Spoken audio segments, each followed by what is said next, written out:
سبز گنبد، گنبد خضرا۔ مولانا ظفر احمد عثمانی ایسے دور میں ہندوستان سے حج کے لیے حجاز مقدس گئے تھے جب لوگ بحری جہازوں میں سفر کر کے حج کا فریضہ ادا کرنے جاتے تھے۔ واپسی پر انہوں نے یہ واقعہ قلم بند کیا ہے۔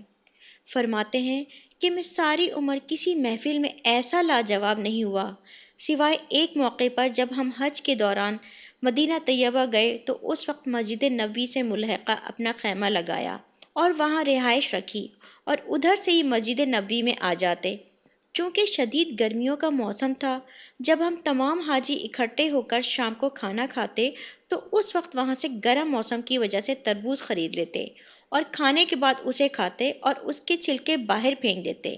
اس دوران ہم نے کیا دیکھا کہ ایک 7-8 سال کا بچہ آتا اور چھلکوں کے ڈھیر میں سے چھلکے اٹھاتا، جو ہلکی سرخی مائل گری رہ جاتی اسے کریت کریت کر کھا لیتا۔ جب یہ معمول 2 روز تک دیکھا تو میں نے پیار سے اس بچے سے پوچھ لیا کہ بیٹے تم ایسا کیوں کرتے ہو؟ تو بچے نے کہا میں ایک یتیم بچہ ہوں، میرے والد فوت ہو چکے ہیں، میری والدہ نے عقد ثانی کر لیا ہے، گھر میں غربت اور فاقے ہیں، میں مدینے کا بچہ ہوں اور میزبان ہونے کی حیثیت سے مہمانوں سے مانگتے شرم آتی ہے، لہٰذا میں اس بچی کھچی گری سے پیٹ بھر لیتا ہوں۔ مولانا لکھتے ہیں کہ مدینے کے بچے کی اس فہم و فراست نے ہمارے رونگٹے کھڑے کر دیے، آنکھیں آنسوؤں سے بھیگ گئیں۔ بچے سے کہا کہ بیٹا اگر آپ مناسب سمجھو تو آپ ہمارے ساتھ آ کر کھانا کھا لیا کرو۔ بچہ انکاری تھا، مگر ہمارے پیار بھرے بھرپور اصرار پر ہاں کر دی۔ مدینے کا یہ بچہ روز آ جاتا، ہمارے ساتھ کھانا کھاتا۔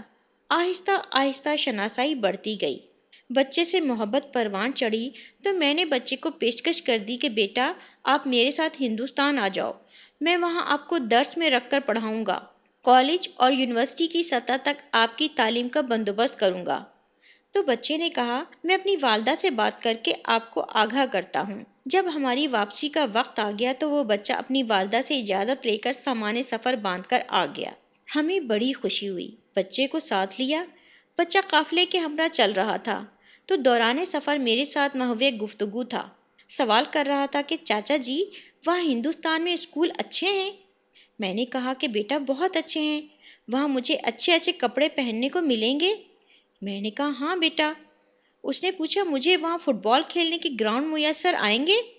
جی ہاں بیٹا، ہندوستان میں فٹ بال کھیلا جاتا ہے۔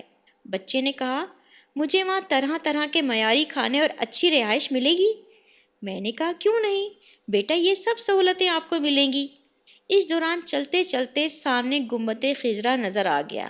بچے کی نظر پڑی تو سوال کر دیا کہ چاچا جی سامنے والا گنبد بھی وہاں ملے گا؟ میرے پاؤں سے زمین نکل گئی۔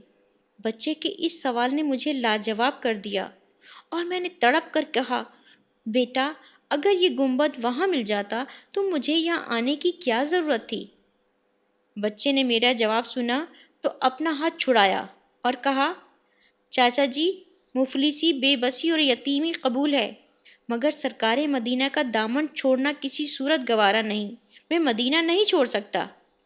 علامہ صاحب لکھتے ہیں بچہ ہمیں روتے ہوئے دم بخود چھوڑ کر بھاگا اور نظروں سے اوجھل ہو گیا۔ علامہ صاحب باقی ماندہ زندگی یہ واقعہ لوگوں کو سنا سنا کر روتے ہیں۔